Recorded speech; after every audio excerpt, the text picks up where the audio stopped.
Hey, Foxy, tonight in our Animal Investigations Unit, there's a war against your cousins the wolves. And it's a war taking place in Wisconsin tonight. And critics say it must end, and I second that. End it. Since mid-October, 188 wolves, again, cousins of the dogs, have been killed in the state of Wisconsin. That's more than were killed in the entire hunting season last year.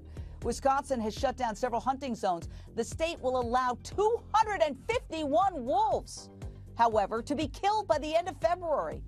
251 wolves. Most of them are being trapped.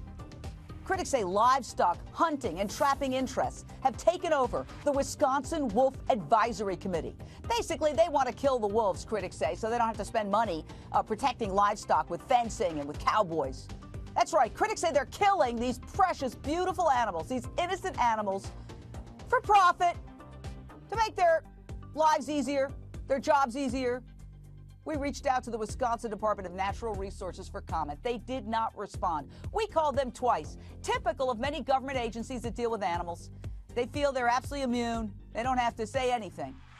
And the wolves certainly can't speak for themselves. Oh, by the way, the state uses the term harvesting wolves. Yeah, harvesting. That's not what's being done. These majestic animals are being slaughtered, killed, executed. Stand up for them because they cannot speak for themselves. This is another example of the anti-wolf attitude that is growing in America, and it has to change. What's worse, a whopping 85% of the wolves killed in Wisconsin this year were trapped. Do you know what that's like? Okay, now, because of this crisis, there's a call to action for you from the Humane Society of the United States to ban cruel traps. We're going to talk about that in a second. Straight out to Maggie Howell, Executive Director of the Wolf Conservation Center. Maggie, tell us about the horror of these traps and how these wolves suffer when they are caught in traps.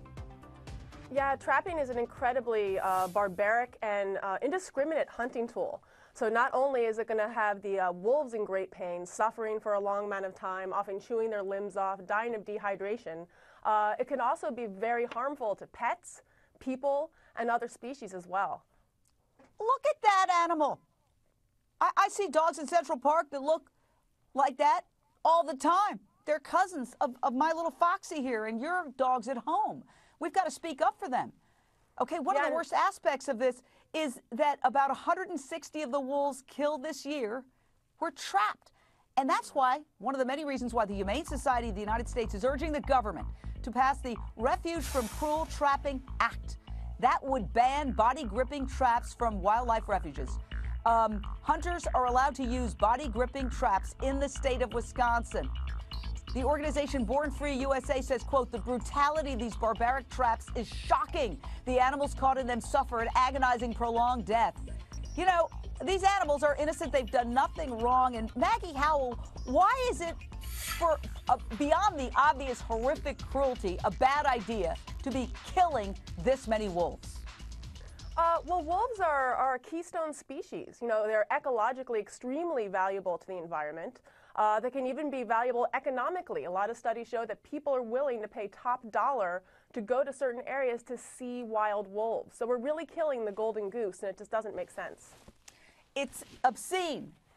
I would like the authorities in Wisconsin to come on our show because I've got some questions to ask them. Meanwhile, people, go to my Facebook page, Jane Velez-Mitchell Facebook, go to my hlntv.com/Jane, and I'll hook you up with how to express your support for this proposed bill to ban trapping.